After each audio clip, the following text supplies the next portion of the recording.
Admiral Park had been staring at the same screen for 3 hours now. The tactical display aboard the TCS Vigilant showed nothing but empty space where New Eden Colony should be talking to them. 3 whole days without a single message from humanity's biggest success story in the Outer Rim territories. New Eden wasn't just any colony.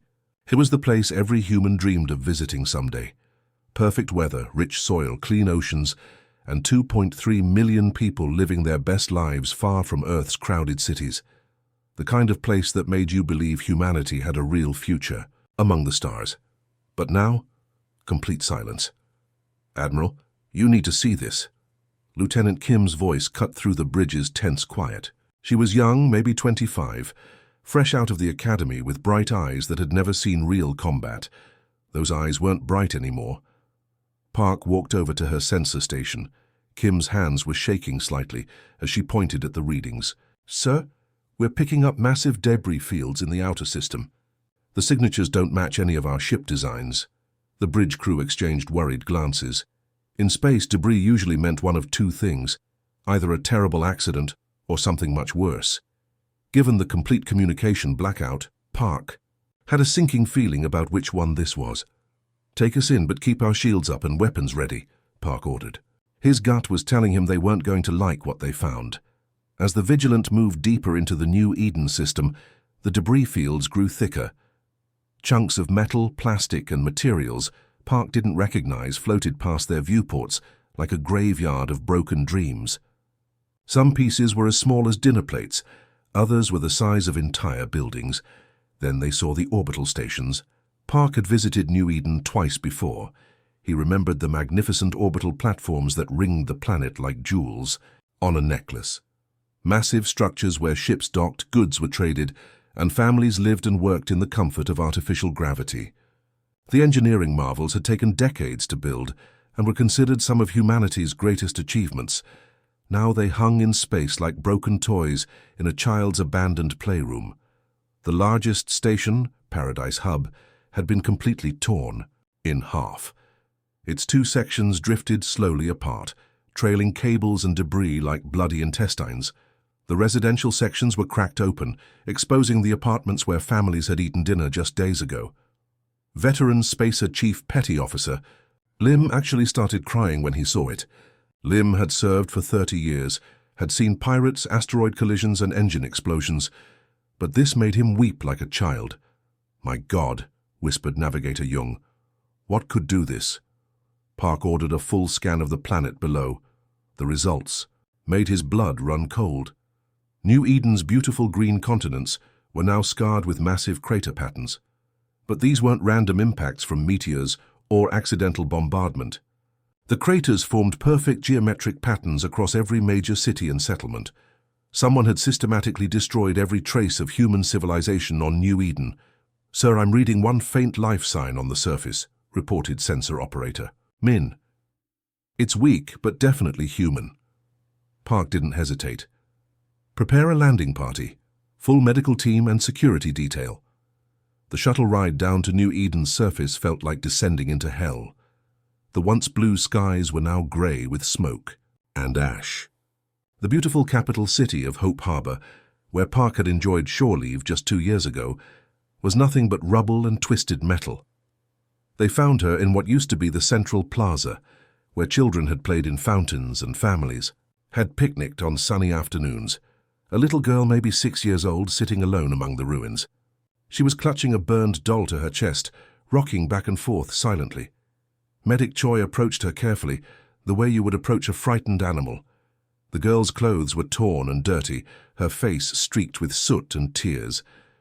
But she was alive somehow, impossibly alive in this wasteland of death. "It's okay, sweetie," Choi said softly, kneeling beside her. "We're here to help. Can you tell me your name?" The little girl looked up with eyes that had seen too much. "When—" she spoke. Her voice was barely a whisper, but it carried across the ruined plaza like thunder. "Vorthak," she said. Just one word, but it hit the landing party like a physical blow. Park felt his blood turn to ice. He'd never heard that word before, but somehow he knew it was the name of whoever had done this. The ones who had murdered, 2.3 million innocent people, and turned humanity's greatest colony into a monument to destruction. He activated his emergency beacon immediately. The signal would reach every human world within hours, carrying news that would change everything. New Eden Colony, humanity's crown jewel, had fallen to an unknown enemy, and somewhere out there in the darkness between stars, the ones called Vorthak were still out there. The emergency alert reached Earth at 0347 hours, Terran Standard Time. Within minutes, every government official, military commander, and planetary leader was being pulled from their beds. The message was simple but terrifying. New Eden Colony had been completely destroyed by an unknown alien force. President Yoon hadn't slept in 36 hours when he walked into the emergency session of the Terran Assembly. The massive chamber, which usually echoed with political debates and procedural arguments, was dead silent. Representatives from hundreds of human worlds sat in their seats, faces pale with shock and growing anger. The holographic displays around the chamber showed the same horrific images over and over. The broken orbital stations of New Eden, the systematic crater patterns across the planet's surface, and worst of all, the little girl named Lee, sitting alone in the ruins, whispering the name of humanity's destroyers, Vorthak. "My fellow humans," President Yoon began, his voice carrying to every corner of human space through quantum communication relays. "We gather today not as politicians or representatives, but as members of a species under attack. New Eden Colony, home to 2.3 million of our brothers and sisters, has been wiped from existence." The silence in the chamber was so complete, you could hear the ventilation systems humming. Then someone started crying, then someone else. Within minutes, hardened politicians and military leaders were openly weeping for the lost souls of New Eden, but grief quickly turned to something else, something harder and more dangerous. "The perpetrators call themselves the Vorthak," Yoon continued. "They have declared war on humanity by their actions. Today we declare war on them." The vote was unanimous. Every single representative voted yes on Emergency Directive 1, total mobilization. For the first time in human history, every colony, every world, every space station would contribute everything they had to a single military effort. Defense Minister Han took control of the war effort immediately.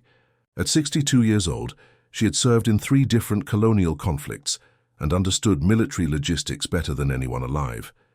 But even she had never imagined organizing something on this scale. Within hours, the transformation began.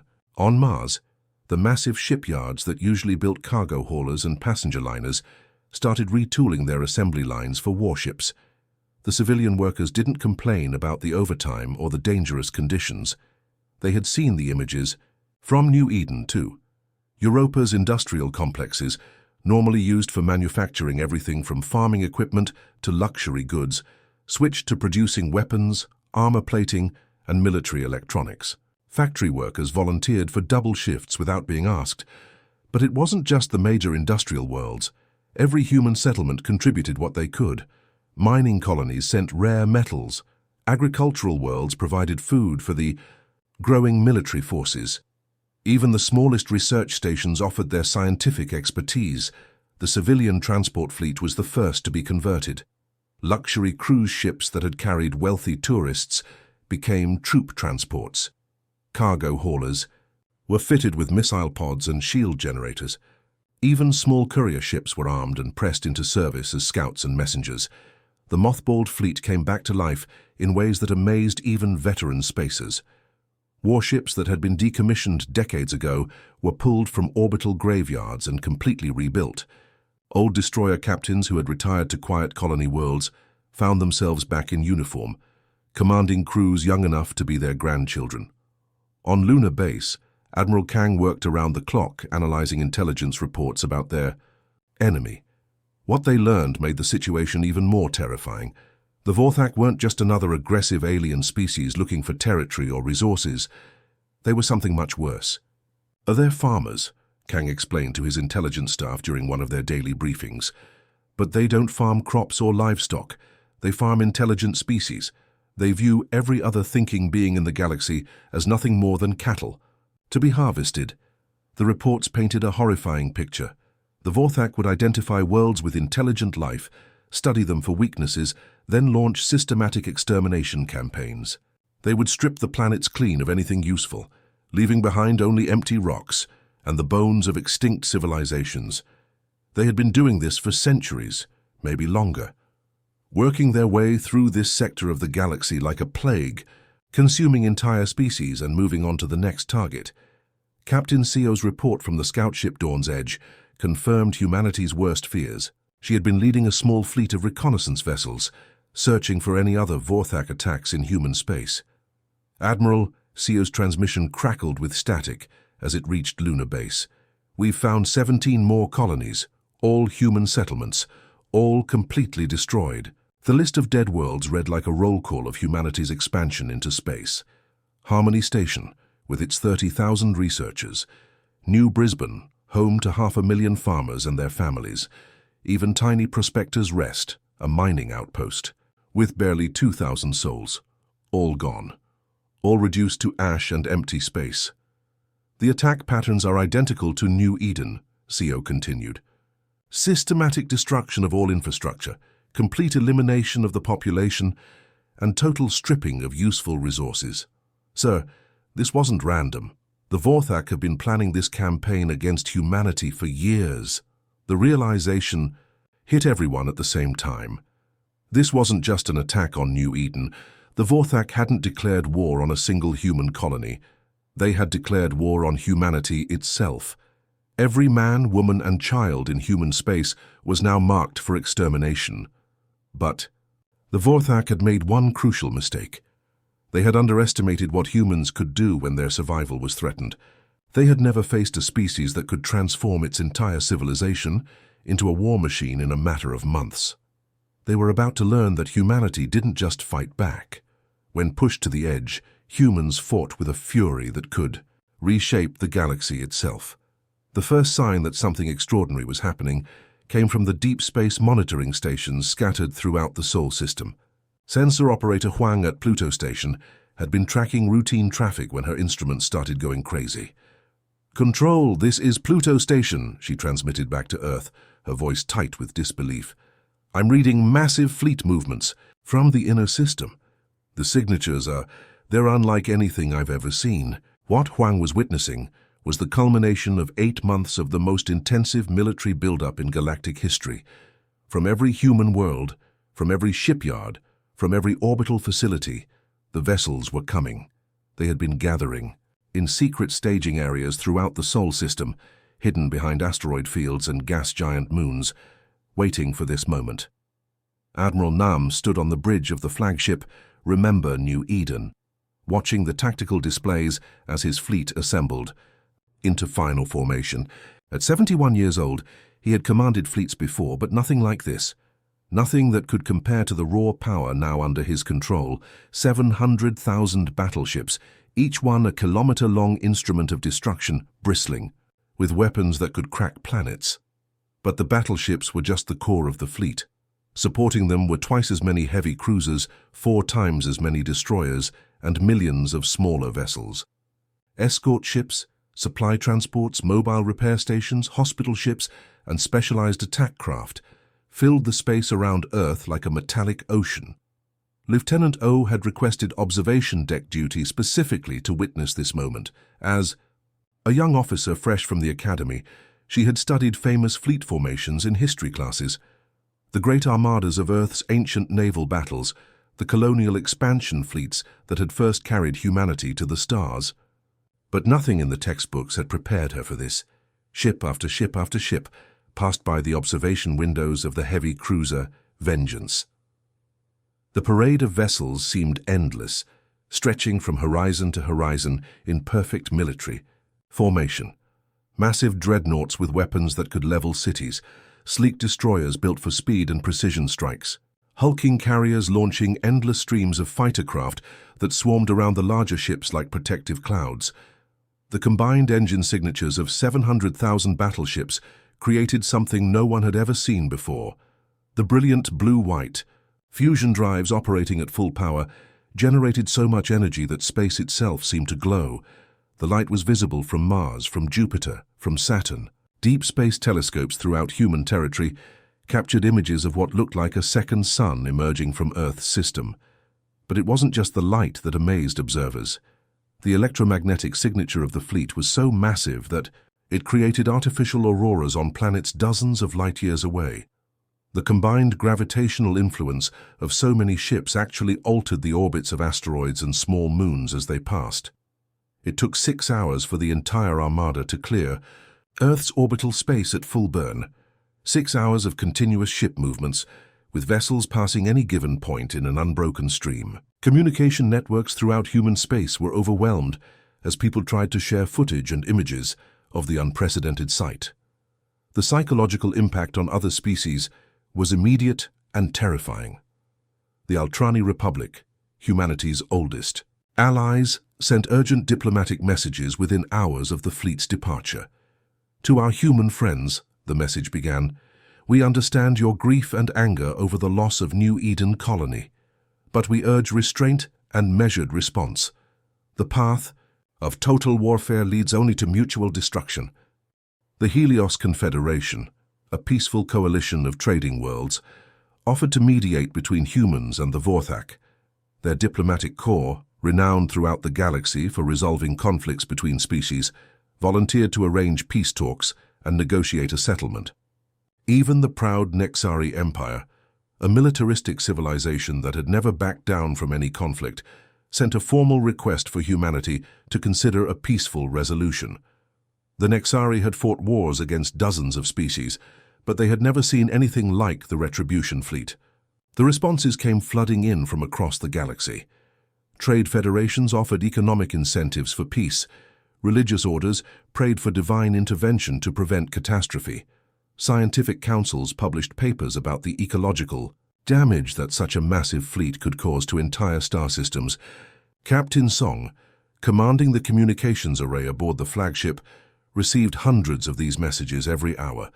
Diplomatic pouches from species humanity had barely heard of, formal protests from galactic regulatory bodies, even personal pleas from individual aliens who had human friends and wanted to prevent a war that could destroy everything. Admiral Nam read through the most important messages, then authorized a single response that would be transmitted to every government, every species, every civilization that had sent diplomatic communications. This is Admiral Nam of the Terran. Retribution Fleet, transmitting on all frequencies to all interested parties.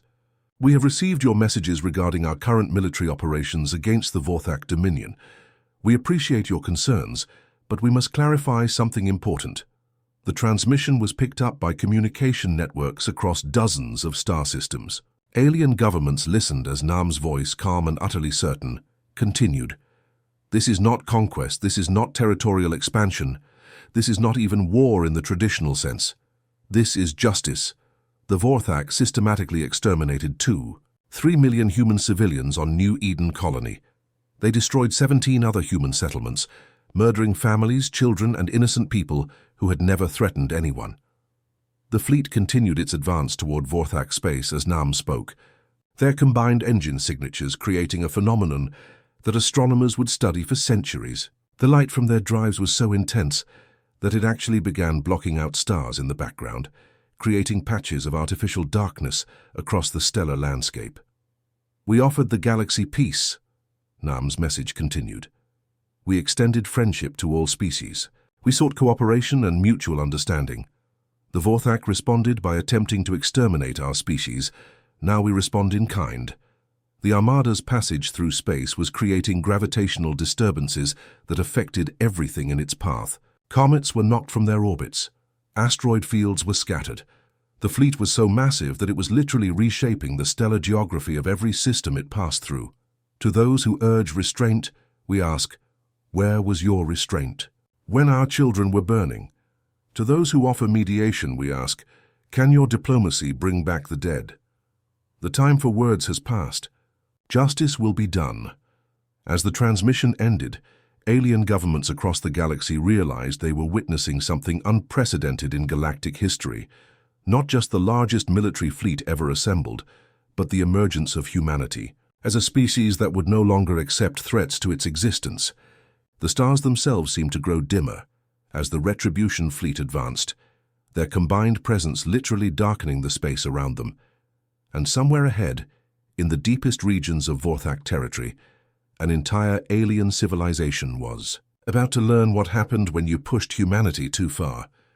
The first thing you need to understand about Kravak Prime is that it had never been conquered. For over 3,000 years, the Vorthak homeworld had stood as an impregnable fortress in the deepest regions of their territory. Massive, orbital, defense platforms surrounded the planet like a protective shell. Underground bunkers housed millions of warriors, bred specifically for combat. The planet's surface bristled with weapons capable of destroying entire fleets. When the Vorthak leadership realized that the human Retribution fleet was heading directly for their homeworld, they made a decision that would define their species' final moments. They would not surrender. They would not negotiate. They would fight to the last warrior, the last ship, the last breath. Warmaster Krexthar, the supreme military commander of the Vorthak Dominion, stood in the central command chamber deep beneath Kravak Prime's surface. Around him, thousands of tactical displays showed the approaching human armada. The numbers were staggering. 700,000 battleships, supported by millions of smaller vessels, advancing in perfect formation toward his world. But Krexthar was not afraid. His species had conquered dozens of civilizations, had wiped out entire star systems of intelligent life. They had perfected the art of total warfare over millennia. These humans might have numbers, but the Vorthak had experience and the desperation of a species fighting for survival. "Open all communication channels," Krexthar commanded. His voice would carry across the galaxy, transmitted on every frequency that civilized species monitored. "I am Warmaster Krexthar of the Vorthak Dominion. To the human fleet approaching our sacred homeworld, know this: we do not fear death. We do not seek mercy. We have ruled this sector of space for 3,000 years, and we will not bow to upstart mammals who think they can challenge our dominion."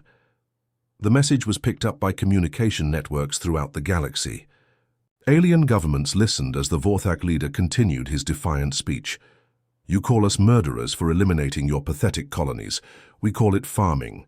Your species, like all inferior life forms, exists only to serve our needs. If you think the destruction of a few million humans will make us tremble, you understand nothing about the Vorthak way." On the bridge of the flagship, "Remember New Eden," Admiral Nam listened to the transmission with cold eyes. Around him, his bridge crew maintained their positions with professional calm, but he could see the anger in their faces.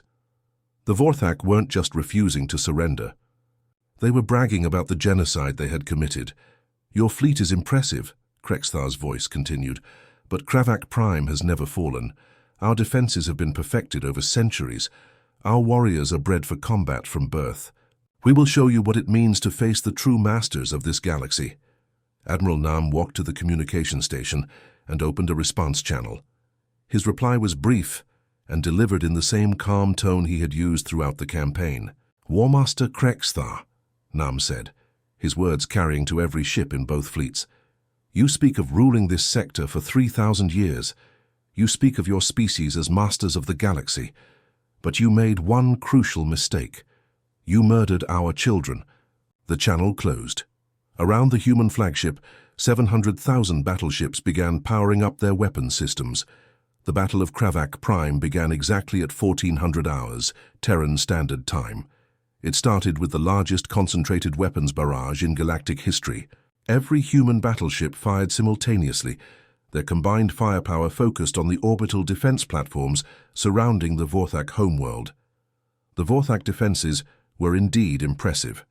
Energy shields that could deflect planet-killer weapons, missile batteries that launched thousands of warheads per second, fighter squadrons that swarmed out to meet the human attack like angry insects defending their hive. For the first hour, it looked like the battle might actually be close. Vorthak defensive fire destroyed dozens of human ships. Their fighters managed to break through escort screens and damage several cruisers. The orbital platforms concentrated their fire with devastating effect, creating brilliant explosions that could be seen from neighboring star systems. But the Humans had learned something during their campaign against Vorthak installations throughout the sector. They had studied every defensive technique, every tactical doctrine, every weapon system their enemy possessed. More importantly, they had learned to think like the Vorthak themselves. Captain Cho, commanding a squadron of heavy destroyers, led the breakthrough that changed everything. Instead of engaging the orbital platforms directly, his ships targeted the communication relays that coordinated the Vorthak defense network. Within minutes, the perfectly orchestrated defensive fire became chaotic and uncoordinated. That was all the opening the human fleet needed. Wave after wave of ships poured through the gaps in the defense grid. Fighters swarmed the orbital platforms like metallic locusts. Boarding parties seized control of weapon systems and turned them against other Vorthak positions. The second hour saw the systematic destruction of Kravak Prime's orbital defenses. The massive platforms that had protected the homeworld for millennia were reduced to expanding clouds of debris. Vorthak fighters continued to launch from surface bases, but they were vastly outnumbered and quickly overwhelmed. By the third hour, human ships were in orbit around Kravak Prime itself. The planet's surface defense systems opened fire, creating a light show that was visible from the outer system. But the human fleet had positioned itself carefully, using the planet's own satellites and debris fields as cover, while they systematically eliminated every defensive installation. Warmaster Krexthar, watching from his underground command bunker, realized that his species' 3,000-year reign was coming to an end.